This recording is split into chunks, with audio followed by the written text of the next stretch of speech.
Now it's April 1, 2025. Kumusta kayong lahat dyan?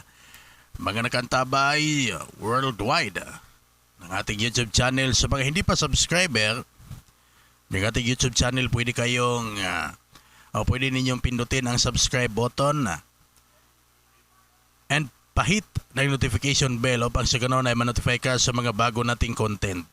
Pag-uusapan natin ngayon mga karadyo baktas ay patungkol sa nangyaring birthday celebration ni Tatay Digong last March 28, 2025. Worldwide na celebration ito ang ginanap ng mga Duterte supporters, hindi lang sa bansang Pilipinas, pati na sa ibang dako ng mundo, mga karadyo baktas.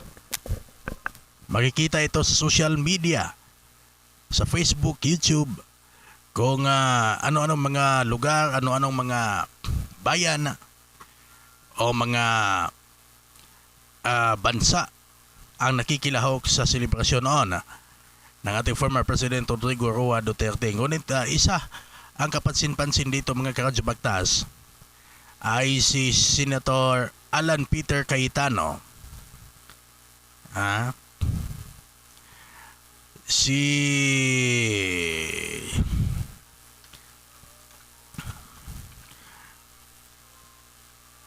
Senator Alan Peter Cayetano sa kanilang kasagsaga ng kanilang ano ba tawag dito, rally, ay nagbahagi siya ng kanyang speech patungkol sa birthday celebration ni former President Rodrigo Roa Duterte at binati pa niya ito. Hindi naman tayo kumu-question sa ipinapakita ni Senator Alan Peter Cayetano. Kung totoo ba ang kaniyang ipinapakita sa publiko o di ba kaya ay posible din na sinasakyan niya lang ang pagiging ang ano bang tawag dito, sympathy ng publiko patungkol sa pag-aresto kay former President Rodrigo Roa Duterte, isinuko ng gobyerno ng Pilipinas sa ibang bansa ang ating former President. Pakinggan natin. Bago yan, pagkatapos si Vice President Sara Duterte, bago kay Alan Peter Cayetano, Senator, puntahan din natin ang speech ni Vice President Sara Duterte sa kasagsagan ng birthday celebration ni former President Rodrigo Roa Duterte. Just a few years ago, 2016, nandito po tayo. May isang bisita tayo at ang sabi ng bisita na yan, gagawa siya ng paraan na maging safe at comfortable ang ating bansang Pilipinas. Naalala niyo pa yon?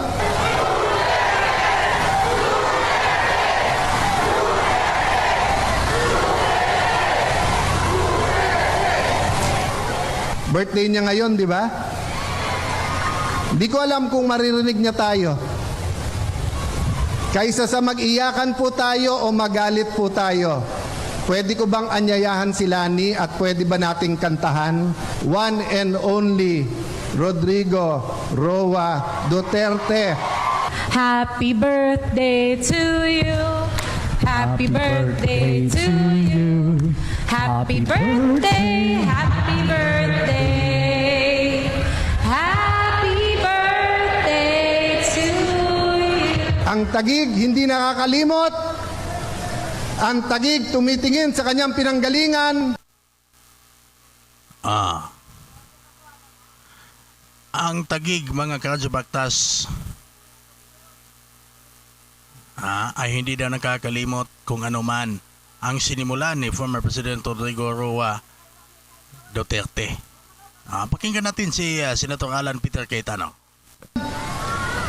Ang Taguig po, iba magmahal. Sara, aware ba si Yun yung mensahe ni Senator Alan Peter Cayetano mga karadyo.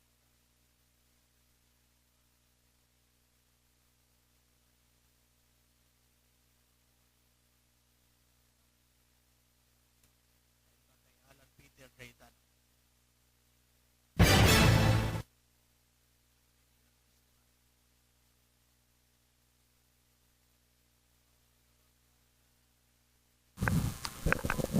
Noong nagpatawag ng ang presidential sister na si Senator Amy Marcos ay isa din to si Alan Peter Cayetano, mga karadyo baktas. Ang komisyon sa due process ng PNP patungkol sa pag-aresto kay former President Rodrigo Roa Duterte. Isa ito si Alan Peter Cayetano ang komisyon. Yes, exactly. Kinwestiyon ni Alan Peter Cayetano noon sa ginawang hearing sa pangunguna ni Senator Amy Marcos ang due process ng PNP na Philippine National Police, lalo-lalo na ng mga authority na nanguna sa pag-aresto kay former President Rodrigo Roa Duterte. Makikita naman sa mga viral video kung ano yung ginawa, ano yung mga pagtatanong ni Alan Peter Cayetano kasama na ni Senator Amy Marcos. Isa din to si Senator Amy Marcos ang nagpapakita ngayon ng kanyang todo suporta sa administrasyon o sa sinapit ngayon ng mga Duterte, especially former President Rodrigo Roa Duterte. Todo suporta ngayon yan si Senator Amy Marcos. Ano kayang nasa likod nito, mga karadyo baktas? Pakitang tao lang ba ito o totoo talaga ang ibinibigay na suporta ni Amy Marcos sa mga Duterte sa panahong ito ngayon?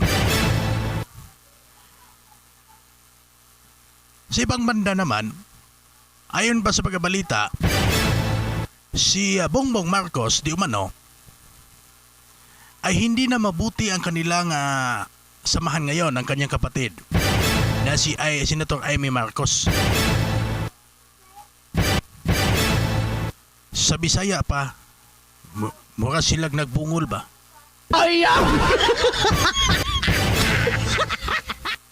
Oo. Mura silang nagbungol. Tungod sa nahitabo dahil sa pangyayari na pinatawag, hindi nagpatawag ng meeting o hearing si Senator Amy Marcos dahil sa pag-aresto ng gobyerno ng Pilipinas kay former President Rodrigo Roa Duterte.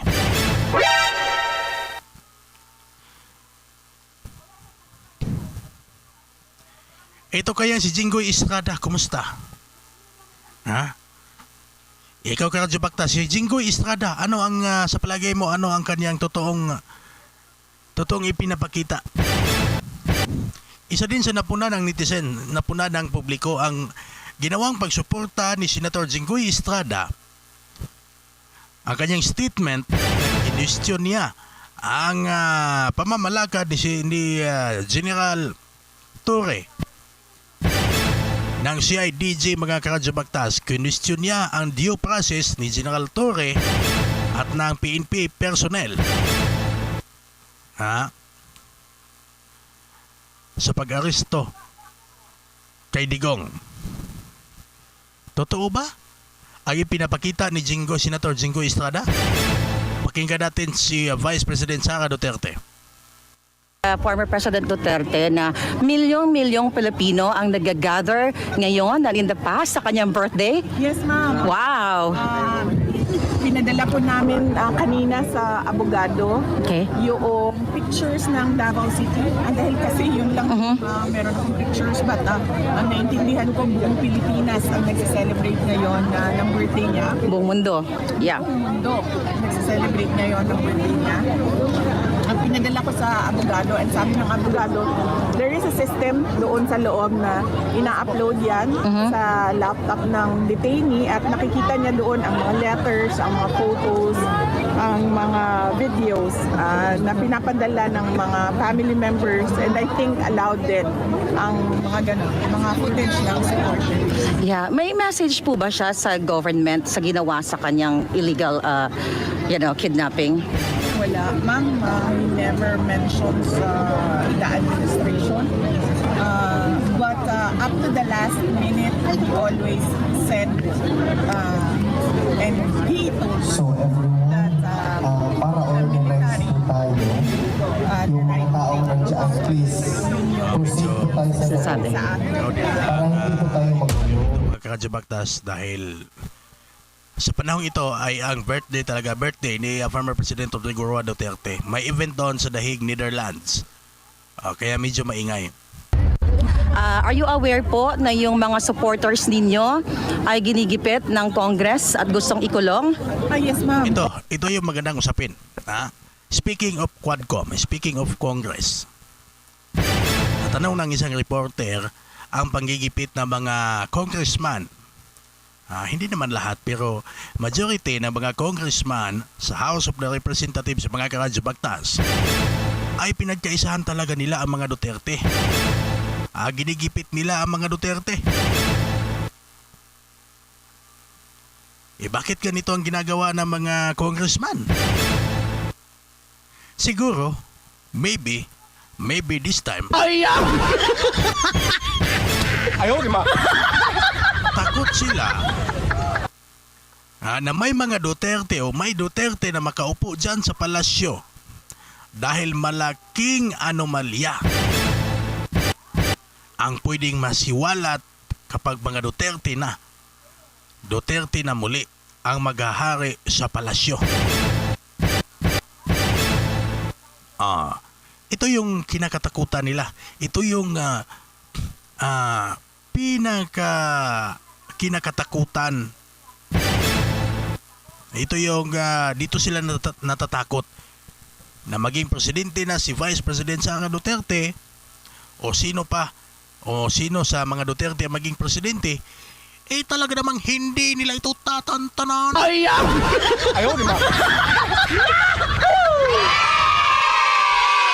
Talaga namang hindi nila ito tatantanan ang Kongreso, mga kabayan.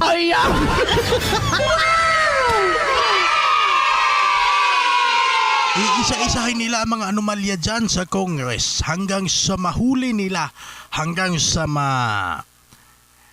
discover in the legal process ang ginagawang mga anomalyahan dyan sa Kongreso.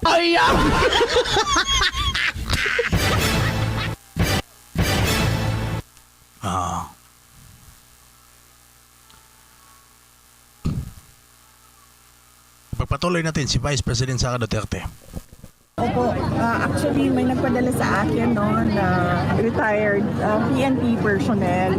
Sabi niya sa akin na on the days leading to the campaign, papahirapan talaga ang mga tao na tumutulong sa inyo.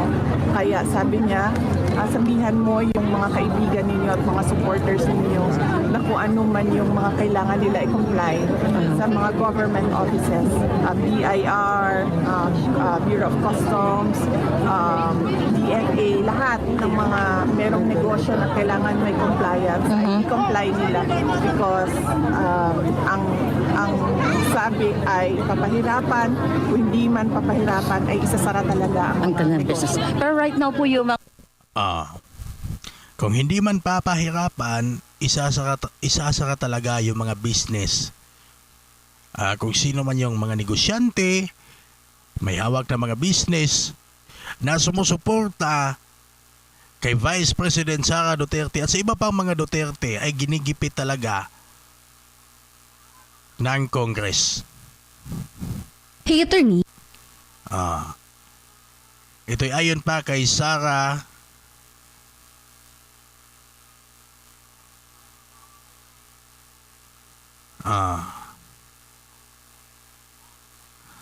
Vice President Sara Duterte.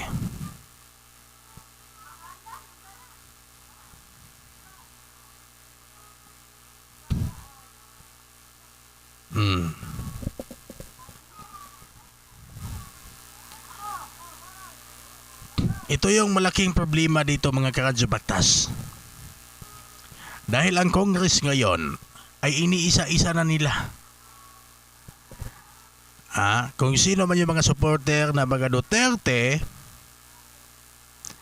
ay kanila nang iniisa-isa at ginigipit. Are you remember, ladies and gentlemen? Do you remember? Do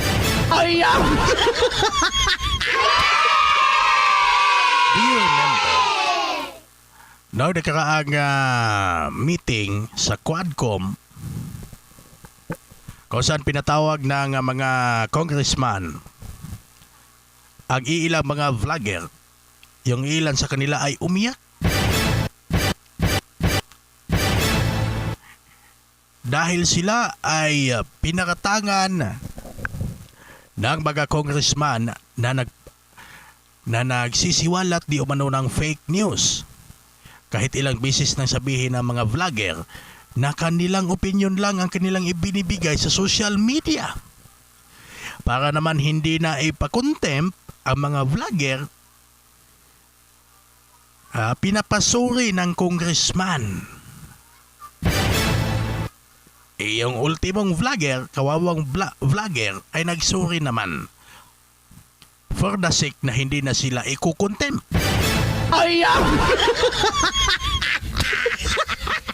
Ito yung mahirap. Once may imbitasyon ka na ipatawag ka sa House of the Representatives, mga karadyo bagtaas,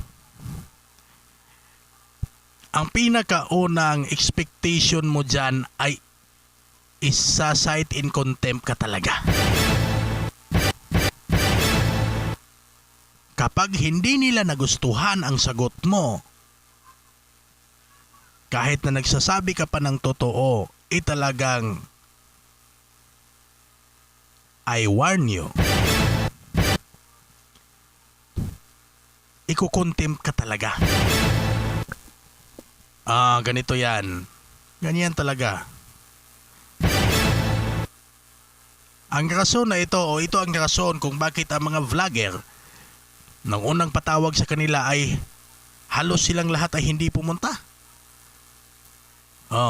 Sa halip na pumunta ng Kongreso, dumulog doon sa mga abogado